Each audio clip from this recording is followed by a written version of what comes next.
Labrīt visiem lieliskajiem. Nu, lūk, tās ir šīs dienas brokastis. Tur ir garām skrējis mannā. Tā visticamāk ir ola. Tāds. Tur ir siers, maizi bez pagaidām vēl nedrīkst ēst. Šo es drīkst ēst un dzert šo tēju. Šitie, nē, tas nav. Nu jā, tad jau redzēsim, kādas būs tās brokastiņas. Domāju, ka jūs jau noteikti pamanījāt, ka šodien es vairs neguļu gultā un nerunāju ar jums un nestāstu par dienas sākumu, kaut kādiem notikumiem, bet es esmu pie galda un turpinās brokastis. Un, šī diena varētu būt gluži tāda pati kā vakardiena, kurā ietilps treniņš, staigāšana, fiziskas aktivitātes, elpošana un, protams, arī atpūta, jo visu dienas garumā ik pa laikam gribās bišķiņu atgulties. Un ir forši. Laižam dienā. Garšīgas brokastis ļoti. Man garšoja. Tā ola bija baigi labā. Un siers, putra. Labi, putra būs ok. Šī ir kura 3. vai 2. diena, kad mēs esam šeit? Šeit 3. Jā, šī ir 3. diena un sestdiena. Slimnīcā brīvdiena. Negluži patiesībā.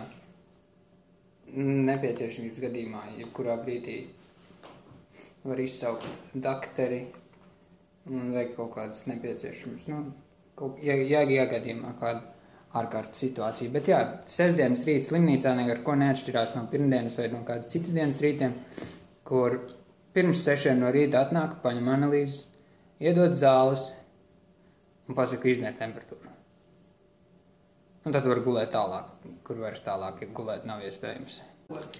Trešā reize, kad es dzeru zāles. Šodien ir nedaudz pār 10.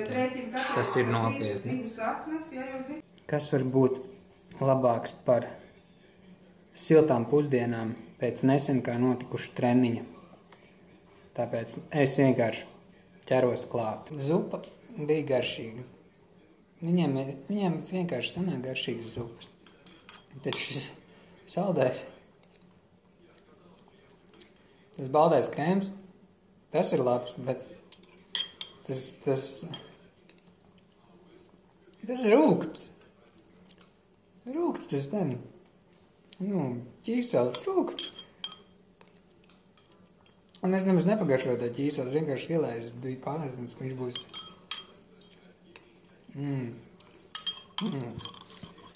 Vaigai kontrasti.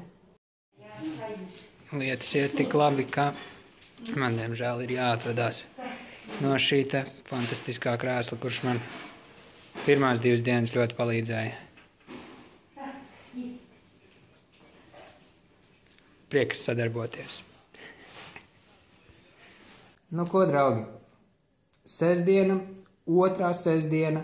Šeit slimnīcā ir tejūt beigusies.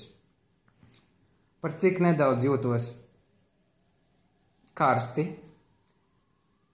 Un tas visticamāk tāpēc, ka ir nedaudz temperatūra pacēlusies. Ja es pirms brīža izmērīju, un man bija jāpārliecinās 37,2, bet nav problēma. Kā man stāstīja, ka līdz 38 organisms pats var cīnīties ar šo, un mēs cīnamies. Tāpēc ir iesteidzies tāds relax and chill. Kopumā diena produktīva. Es biju ļoti pārsteigts par to, ka ķirurgs šodien pie manis atnāca, ja nemaldos 10 no rīta, sestdienas dienā, kas ir pavisam netipiski Latvijā, tas man pārsteidz. Tas man ir tiešām pārsteidz, ka ķirurgs bija, ka viņš apskatīja mani praktiski katru dienu. Ķirurgs, kurš operēja mani, ir nācis apskatīt mani un ir uzturējuši komunikāciju ar mani. Tā kā viss notiek, viss iet uz labo pusi, viss iet uz augšu. Un, nu ko? Nezinu, kāda būs otrā svētdiena šeit slimnīcā, bet viss būs labi. Tā kā turamies, draugi. Atā.